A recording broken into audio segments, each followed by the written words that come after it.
வணக்கம். நான் உங்கள் சிகேஎம். இப்போ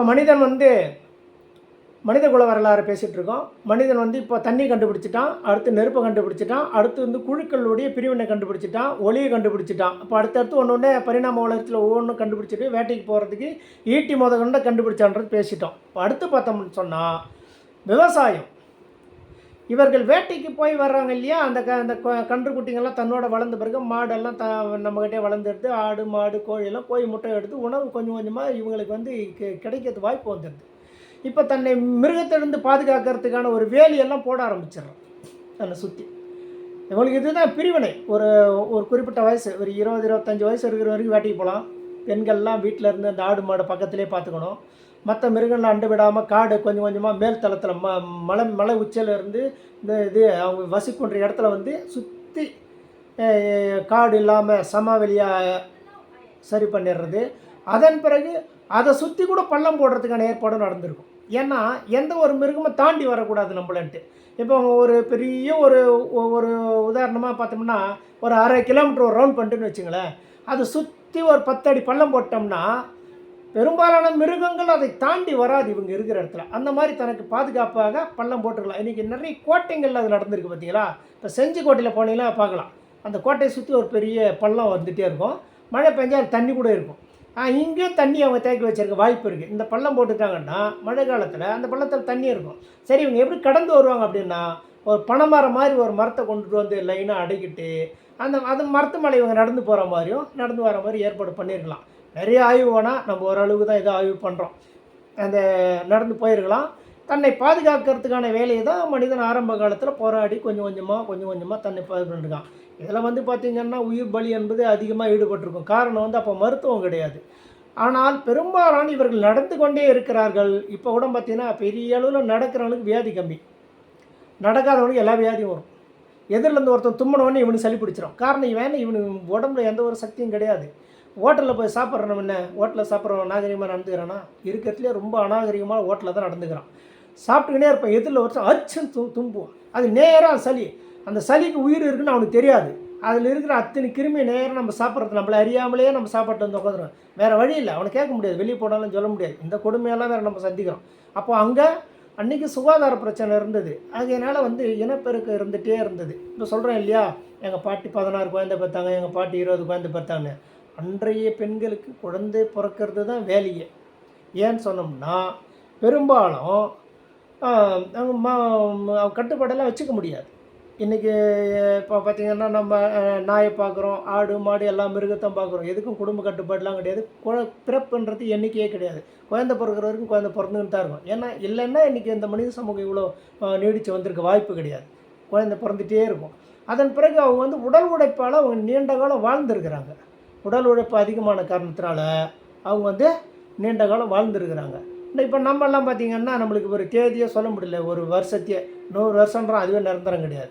ஆகையினால் மனித சமூகம் தன் இனப்பெருக்கத்தின் காரணமாக குழுக்கள் அதிகமாக பிரிஞ்சிட்டே போகும்.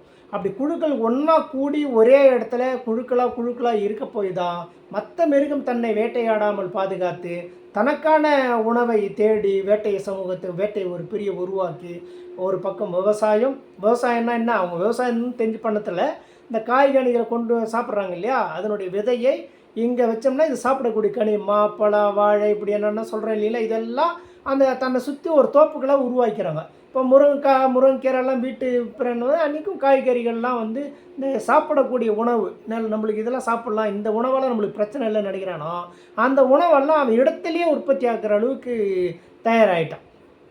அப்படி சாப்பிடத்தான் பார்த்திங்கன்னா சிறுதானியங்கள்லாம் அந்த காடாக மண்டி எடுக்கும் போதெல்லாம் சிறுதானியத்தெல்லாம் பயன்படுத்திருக்க முடியும். இப்போ கம்பு விளைஞ்சிருக்கோம், கம்பு சாப்பிட்ருப்பான், நம்மளுக்கு நல்லா இருக்குது பச்சை சாப்பிட்ன கம்பு, சோளம், கதிரி, கேழ்வரகு, இப்போ சொல்லக்கூடிய இந்த சிறுதானியம் அத்தனையுமே அன்றைக்கி மனிதன் அவனை உணவாக பயன்படுத்துகிற போது கொண்டு வீட்டாண்டி விவசாயம் பண்ணால் அது ஒரு தோட்டமாக உருவாக்கணும். இந்த பெண்களெல்லாம் பார்த்திங்கன்னா அது ஒரு விவசாயமாக, அது ஒரு தோட்டமாகவே பயன்படுத்த ஆரம்பிச்சிருப்பாங்க. இப்படி தான் இந்த விவசாயத்தை பெண்கள் உருவாக்கியிருக்காங்க. இந்த ஆடு மாடு கோழி எல்லாம் பார்த்திங்கன்னா கோழி முட்டை கொடுக்குது, முட்டையை சாப்பிட்றோம். அப்போ நம்மளுக்கு கோழி பயனுள்ளதாக இருக்குது. அதன் பிறகு கோழி இறைச்சியாக கூட பயன்படுத்துகிறாங்க. அதன் பிறகு ஆடு மாடு இன்னும் பல உயிரினங்கள்லாம் வளர்க்குறாங்க. இதையும் வந்து பார்த்திங்கன்னா ஆடு பால் கொடுக்குது, பால் குடிக்கிறாங்க. இது மாதிரி ஒவ்வொரு உணவையும் ஏற்பாடு பண்ணியிருக்கலாம். மாடு, பசு வந்து கன்று போட்டு பால் கொடுத்தோடனே அந்த பால் நல்லா இருக்குது. பால் கறந்தால் நிறைய கிடைக்குது, கன்றுக்குட்டிக்கும் கிடைக்குது, நமக்கும் கிடைக்குது. அப்போ ஒரு ஒரு ஒரு மாட்டுலேருந்து 1 லிட்டர் பால் கிடைச்சோம்னா அதை குடிக்க முடியுது. உணவை நம்மளே தயாரிக்கிறோம் அப்படின்ற முறைக்கு அவங்க மாடை வந்து பசுவை அவர்கள் தெய்வமாக நினைத்திருக்கலாம். ஏன்னா உணவுக்கு பால் கொடுக்குறது, பால் வந்து 2, 3 வேளை பசி ஒரு ஒரு வீட்டில் ஒரு மாடு இருக்குதுன்னா காலை உணவு அந்த பாலை பயன்படுத்திக்கலாம். இப்போ அந்த வீட்டில் ஒரு 10 பசு மாடு இருக்குன்னு வச்சுங்களேன். அப்போ பார்த்தீங்கன்னா எனக்கு தெரிஞ்சே வந்து பார்த்தீங்கன்னா ஒரு வீட்லேயே 50 மாடு, 60 மாடு, 100 மாடுலாம் கூட இருக்கும். அன்றைக்கி அவர்கள் விவசாயமாக பயன்படுத்துகிற போது பசு மாடை பெரிய இனமாக அவர் பயன்படுத்தியிருக்க வளர்த்து கண்ணு போட தன்னுடைய பழக்கத்தில் வந்துடுச்சு. மாட்டை வந்து அவர் பெரிய இனப்பெருக்கமாக உருவாக்கி இருக்கிறதுக்கு வாய்ப்பு இருக்குது. அந்த அடிப்படையில் பசு மாடு அவர்கள் தெய்வமாக வணங்கி இருக்கக்கூடும். இப்போ மேலே மற்றபடி எருது மாடுன்னு சொல்கிறோம் இல்லைங்களா, எருதெல்லாம் வந்து பார்த்தீங்கன்னா இனப்பெருக்கம் செய்வதற்காக அதையும் அவங்க வளர்த்துருப்பாங்க. ஆனால் அதே சமயத்தில் வந்து பசுக்களை அவர்கள் பால் கொடுக்கின்ற காரணத்தினால் தயிர், மோரெல்லாம் இப்போ கண்டுபிடிச்சது வெண்ணெய் எல்லாம் அவங்க வந்து அன்றைக்கி அதை கண்டுபிடிச்சிருக்க வாய்ப்பு இல்லை. அவங்கள அன்றைக்கி பொறுத்த வரைக்கும் பால் தான்.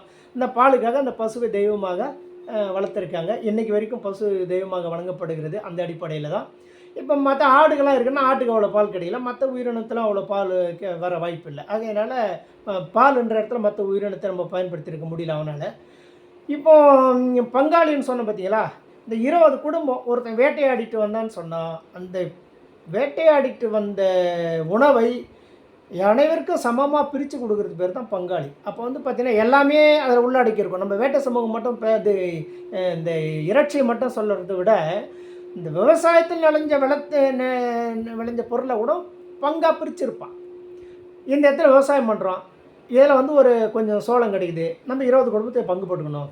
இந்த இடத்துல கொஞ்சம் நெல் கிடைக்குது, இந்த 20 குடும்பத்தை நெல் அதன் பிறகு தான் வந்திருக்க வாய்ப்பு இருக்குது. ஏன்னா ஆரம்பத்திலே அவன் வந்து அதை அவிச்சு அதை குத்தி அதை நெல்லாக சாப்பிட்ற திறமெல்லாம் அவனுக்கு அப்போ வந்திருக்காது. பரிணாம வளர்ச்சியில் அடுத்து அது வந்திருக்கலாம்.